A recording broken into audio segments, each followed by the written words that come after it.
എല്ലാവർക്കും നമസ്കാരം. നമ്മുടെ പുതിയൊരു വീഡിയോയിലേക്ക് എല്ലാവർക്കും സ്വാഗതം. നമ്മൾ ഇന്ന് കാണാൻ പോകുന്നത് അരീക്കൽ വാട്ടർഫോളും കൊച്ചരിക്കൽ കേസുമാണ്. ഇത് പിറവത്തിനടുത്ത് പാമ്പാക്കോട് എന്ന സ്ഥലത്താണ് സ്ഥിതി ചെയ്യുന്നത്. ഇപ്പോൾ രാവിലെ നമ്മൾ ഇറങ്ങിയിട്ടുണ്ട്. ഇപ്പോൾ നമ്മൾ കോട്ടയം മണിപ്പുഴ വഴിയാണ് പൊയ്ക്കൊണ്ടിരിക്കുന്നത്. അപ്പോൾ നമ്മുടെ വലതുവശത്തായിട്ട് പുതിയ ലുലുമാളിൻ്റെ പണി നടക്കുന്നു. ഏതാനും നാളുകൾ കൂടി അത് ഉദ്ഘാടനം നടക്കുമെന്ന് പ്രതീക്ഷിക്കുന്നു. നമ്മളിപ്പോൾ കാണുന്നതാണ് കോട്ടയത്ത് വരുന്ന പോകുന്ന ലുലുമാൾ. ചങ്ങനാശ്ശേരിയാണ് നമ്മൾ സ്റ്റാർട്ട് ചെയ്തേക്കുന്നത്. നമ്മൾ പോകുന്നത് ചങ്ങനാശ്ശേരി, കോട്ടയം, ഏറ്റുമാനൂർ, കുറുവിലങ്ങാട്, കൂത്താട്ടോടം, പിറവം. പോകുന്ന വഴിക്കാണ് കുറുവിലങ്ങാട് മുത്തിയുടെ പള്ളി. വാതിക്ക വഴി കൂടെ ഒരുപാട് തവണ പോയിട്ടുണ്ട്. ഞാൻ ഇതിനകത്തേക്ക് കയറി വന്നിട്ടില്ല. ഇന്ന് ആദ്യമായിട്ടാണ് ഇവിടേക്ക് എത്തുന്നത്. ലോകത്താദ്യമായിട്ട് മാതാവ് എത്തിച്ചപ്പെട്ട സ്ഥലം ഇവിടെ എന്നാണ് പറയപ്പെടുന്നത്. നമ്മൾ വന്നത് ഞായറാഴ്ച ആയതുകൊണ്ട് തന്നെ ഞായറാഴ്ച നടക്കുന്നുള്ള സാധാരണ കുർബാന നടന്നുകൊണ്ടിരിക്കുകയായിരുന്നു. പള്ളിയിലേക്ക് എത്തണമെങ്കിൽ ഒരുപാട് സ്റ്റെപ്പ് കയറി മുകളിലേക്കാണ്. അങ്ങനെ പയ്യെ കയറി മുകളിലേക്ക് പോവുകയാണ്. കോട്ടയത്തെ പ്രശസ്തമായ ഒരു ക്രിസ്ത്യൻ തീർത്ഥാടന കേന്ദ്രമാണ് ഈ കുറുവിലങ്ങാട് പള്ളി. ആഗോള മരിയൻ തീർത്ഥാടനത്തിനും 3 നോമ്പിനോടനുബന്ധിച്ചുള്ള കപ്പൽ പ്രദർശനത്തിനും പ്രസിദ്ധമായ ഈ ദേവാലയം പാലാരൂപതയുടെ കീഴിലുള്ളതാണ്. നൂറ്റാണ്ടുകൾക്ക് മുൻപ് കന്നുകാലികളെ മേയിച്ചടന്ന ഇടയബാലന്മാർക്ക് കന്യാമറിയം മുത്തിയമ്മയുടെ രൂപത്തിൽ ഇവിടെ വെച്ച് ദർശനം നൽകുകയും ദാഹജലത്തിനായി നിരൂപ കാണിച്ചു കൊടുക്കുകയും ചെയ്തു എന്നാണ് ഐതിഹ്യം. AD 105 ഈ ദേവാലയം നിർമ്മിക്കപ്പെട്ടത്. പള്ളിയുടെ പഴയ മണിമാളികയിൽ സ്ഥാപനകാലം 105 വ്യക്തമായി എഴുതിയിട്ടുണ്ട്. ഇവിടെ ചെറിയ പള്ളിയുടെ തെക്ക് വശത്തായാണ് മണിമാളിക. 3 ഭീമൻ മണികളുള്ള ഈ മണിമാളിക 1910 നിർമ്മിച്ചതാണ്. 1911 ജർമ്മനിയിൽ നിന്നാണ് 30,000 രൂപ മുടക്കി 4 മണികൾ കപ്പൽ മാർഗം ഇവിടെ കൊണ്ടുവന്നത്. യാത്രാമധ്യേ ഒരെണ്ണം കടലിൽ നഷ്ടപ്പെട്ടു എന്നാണ് ചരിത്രം പറയുന്നത്. പള്ളിയിലെ രേഖകൾ പ്രകാരം മണികൾക്ക് 1000 കിലോഗ്രാമിൽ മുകളിൽ ഭാരമുണ്ട്. സപ്തസ്വരങ്ങൾ വായിക്കാമെന്ന് കരുതപ്പെടുന്ന ഈ മണികൾ ഭാരക്കൂടുതൽ മൂലം മുകളിൽ കയറി ചവിട്ടിയാണ് മുഴക്കുന്നത്. ആ പഴമ അതേപടി നിലനിർത്തി ഇപ്പോഴും ഈ 3 മണികൾ ഇവിടെ അതേപോലെ തന്നെ സംരക്ഷിച്ചു പോരുന്നു. 3 നോമ്പ്, 8 നോമ്പ്, വിശുദ്ധ സെബസ്ത്യാനോസിൻ്റെ തിരുനാൾ എന്നിവയാണ് ഈ പള്ളിയിലെ പ്രധാന തിരുനാളുകൾ. പള്ളിയോട് തൊട്ട് ചേർന്ന് തന്നെ ഒരു മ്യൂസിയം പ്രവർത്തിക്കുന്നുണ്ട്. പുരാതന കാലത്തെ ഒരുപാട് സാധനങ്ങൾ ഇവിടെ ആളുകൾക്ക് കാണാൻ വേണ്ടി പ്രദർശിപ്പിച്ചിട്ടുണ്ട്. നമ്മൾ ആ കാഴ്ചകൾ കാണാൻ വേണ്ടി കയറി. ഇത് 8 പേർക്ക് ഒന്നിച്ചിരുന്ന് ചിരകാൻ പറ്റുന്നൊരു പഴയകാല ചിരവയാണ് നമ്മളീ കാണുന്നത്. ഇതാണ് കോൽപൂട്ട്. ഇതിന് 12 പൂട്ടുകളുണ്ട്. അതിൻ്റെ കീയാണ് ഞാൻ കൈ പിടിച്ചിരിക്കുന്നത്. ഇതുകൊണ്ട് എങ്ങനെയാണ് ഇത് തുറക്കുന്നത് എനിക്ക് മനസ്സിലായില്ല. മ്യൂസിയത്തിൽ കയറി കഴിഞ്ഞാൽ അവിടെ ഇരിക്കുന്ന എല്ലാ സാധനങ്ങളെക്കുറിച്ച് നമുക്ക് വ്യക്തമായി പറഞ്ഞു തരാൻ ഒരാൾ എപ്പോഴും നമ്മുടെ കൂടെ ഉണ്ടാവും. പഴയകാല ഓസ്തി ഉണ്ടാക്കുന്ന മെഷീനും അത് മുറിക്കുന്ന മെഷീനും പൈസ എണ്ണുന്ന യന്ത്രവും ഒറ്റാലും പാത്രങ്ങളും എല്ലാം നമുക്ക് കാണാൻ വേണ്ടി അവിടെ സൂക്ഷിച്ചു വെച്ചിട്ടുണ്ട്.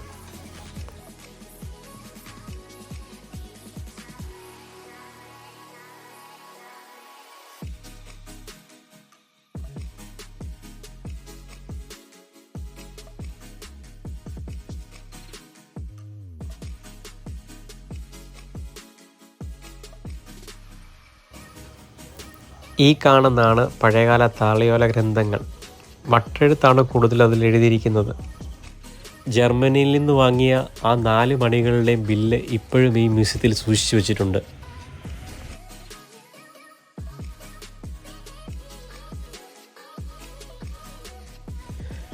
അങ്ങനെ മ്യൂസിയത്തിലെ കാഴ്ചകൾ കണ്ടതിന് ശേഷം നമ്മൾ തിരികെ വെളിയിലേക്ക് ഇറങ്ങി. നമ്മളിനി പോകുന്നത് നേരെ അരീക്കൽ വാട്ടർഫോളിലോട്ടാണ്.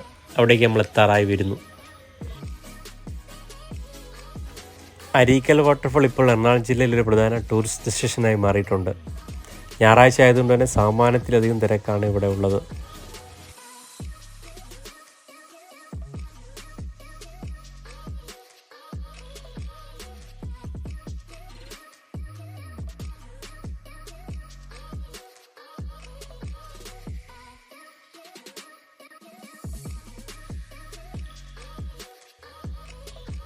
വെള്ളച്ചാട്ടത്തിലേക്ക് പ്രവേശിക്കാൻ 20 രൂപ പാസ്സാണ് പഞ്ചായത്ത് ഏർപ്പെടുത്തിയിരിക്കുന്നത്. അങ്ങനെ പാസ് എടുത്ത് നമ്മൾ വെള്ളച്ചാട്ടം കാണാനകത്തേക്ക് കയറി. സാമാന്യ വൃത്തിയിൽ തന്നെ അവിടെ പരിപാലിച്ചിട്ടുണ്ട്.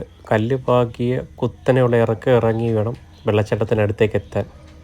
നല്ല തിരക്കാണ് എല്ലായിടത്തും ആളുകൾ നിറഞ്ഞിരിക്കുകയാണ്.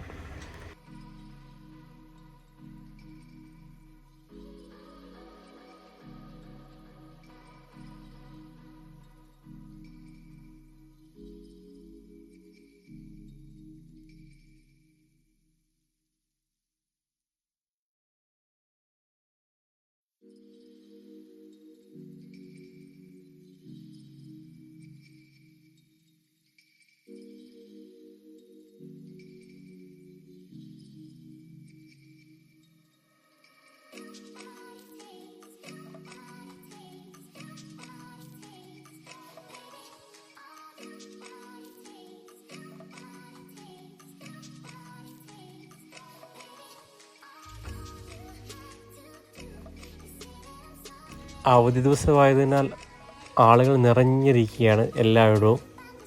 നല്ല ആളുകളുണ്ട് എല്ലായിടത്തും. അതിനിടയ്ക്ക് ഭാര്യ വെള്ളച്ചാട്ടത്തിലേക്ക് ഒന്നിറങ്ങി. ആ വരവാണ് നമ്മളിപ്പോൾ കണ്ടുകൊണ്ടിരിക്കുന്നത്. ആളുകൾ ഒരുപാട് കൂടുതലായതുകൊണ്ട് തന്നെ ഇത്തവണ നമ്മൾ ഇവിടെ വെള്ളത്തിലിറങ്ങാൻ ഉദ്ദേശിച്ചിട്ടില്ല. നമ്മൾ അടുത്ത സ്ഥലത്തേക്ക് പോവുകയാണ്. ഇവിടെ തൊട്ടടുത്ത് തന്നെ 4 കിലോമീറ്റർ ദൂരം കൊച്ചരീക്കൽ കേവ്സ്. സമയം ഉച്ച ആയതുകൊണ്ട് തന്നെ നല്ല വിശപ്പുണ്ടായിരുന്നു. അപ്പോൾ ഈ വെള്ളച്ചാട്ടത്തിന് തൊട്ടടുത്ത് തന്നെ ഒരു ബജിക്കടയുണ്ട്. അവിടെ നമ്മൾ ചൂട് മുളകാ ബജിയും മുട്ട ബജിയും മേടിച്ചു. നല്ല രുചിയായിരുന്നു.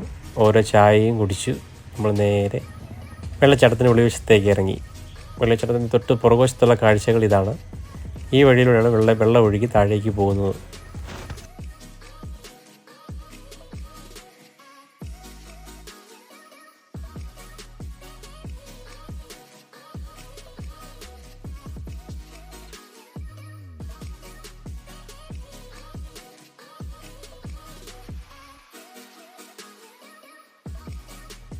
അവിടുന്ന് നമ്മൾ നേരെ പോയത് കൊച്ചരീക്കൽ കേവ് കാണാനാണ്. ഇപ്പോൾ നമ്മൾ കൊച്ചരീക്കൽ കേവിലേക്ക് എത്തിക്കൊണ്ടിരിക്കുന്നു. പാമ്പാക്കുട ഗ്രാമപഞ്ചായത്തിലെ ഒരു ടൂറിസ്റ്റ് ഡെസ്റ്റിനേഷനാണ് കൊച്ചരീക്കൽ കേവ്. ഇവിടെ അങ്ങനെ ടിക്കറ്റ് ചാർജ് ഒന്നുമില്ല. ഇവിടെയും സ്റ്റെപ്പ് ഇറങ്ങി താഴേക്ക് നമ്മൾ ചെല്ലണം. പോകുന്ന വഴി തന്നെ വെള്ളം തടഞ്ഞു നിർത്തിയൊരു ചെറിയ ഒരു കെട്ടിയിട്ടുണ്ട്. അരീക്കൽ വാട്ടർഫോളിനെ അപേക്ഷിച്ച് ഇവിടെ ആളുകൾ വളരെ കുറവാണ്. പിറവം ടൗണിൽ നിന്ന് 12 കിലോമീറ്റർ ദൂരെ പെരുമാടം എന്ന സ്ഥലത്താണ് കൊച്ചരീക്കൽ കേവ്സ്. അധികം അറിയപ്പെടാത്ത സ്ഥലമായതുകൊണ്ട് തിരക്ക് കുറവാണ്. വലിയ മരങ്ങളുടെ വേരുകൾക്കിടയിലാണ് ഇവിടുത്തെ 2 ഗുഹകളും. താഴേക്ക് ഇറങ്ങി വരുമ്പോഴേക്കും കാടിന് സമാനമായി വളർന്നിരിക്കുന്ന വലിയ വൃക്ഷങ്ങൾ കാണാം. അതിൻ്റെ ഇടയിലാണ് ഈ ഗുഹകൾ സ്ഥിതി ചെയ്യുന്നത്. 2 ഗുഹകളാണ് ഇവിടെയുള്ളത്. അതിൽ ആദ്യത്തെ ഗുഹയിൽ നിന്ന് ഒരു നീരുറവ ഉത്ഭവിക്കുന്നുണ്ട്. അത് താഴേക്കൊഴുകി തൊട്ടടുത്തുള്ള കുളത്തിൽ നിറയും.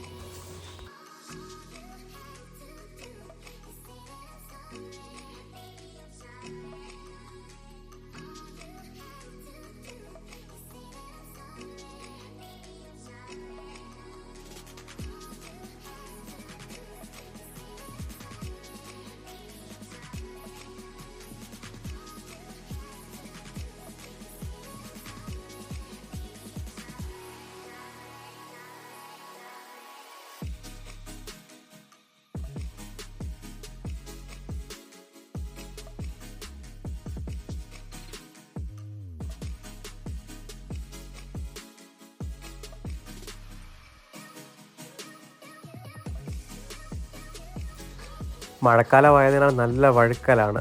മുകളിൽ നിന്നുള്ള മരങ്ങളുടെ വേരുകളിൽ പിടിച്ച് വേണം ഗുഹയിലേക്ക് കയറാൻ. എങ്കിലും ആളുകൾ കഷ്ടപ്പെട്ട് കയറുന്നുണ്ട്. ഗുഹ കഴിഞ്ഞാൽ ഇവിടുത്തെ ഏറ്റവും പ്രധാന ആകർഷണമാണ് ഈ കുളം. നല്ല തണുത്ത വെള്ളമാണ്. നടുഭാഗത്തേക്ക് വരുമ്പോഴേക്കും കുറച്ച് ആഴമുണ്ട്. ഏറ്റവും പ്രത്യേകത ഇറങ്ങി നിന്ന് നമ്മളെ കാലെ കടിക്കാൻ വരുന്ന മീനാണ്. മുകളിലെ നീരുറവിൽ നിന്ന് വരുന്ന വെള്ളമാണ് ഇവിടെ ശേഖരിക്കപ്പെടുന്നത്. കുറച്ച് നേരം ഞാൻ നോക്കുന്നിട്ട് ഞാനും പയ്യെ വെള്ളത്തിലേക്ക് ഇറങ്ങി. നല്ല തണുപ്പായിരുന്നു. എന്നെ കൂടാതെ ധാരാളം ആളുകൾ കുളത്തിൽ കുളിക്കാൻ വേണ്ടി ഇറങ്ങിയിട്ടുണ്ട്. ഞാനും അവരുടെ ഒപ്പം കൂടി. കുറച്ച് നേരം കുളത്തിൽ അനങ്ങാതെ നിന്ന് കഴിഞ്ഞാൽ കുളത്തിലെ മീനുകൾ അപ്പോൾ നമ്മുടെ കാലെ കടിക്കാൻ വേണ്ടി ഓടിയെത്തും.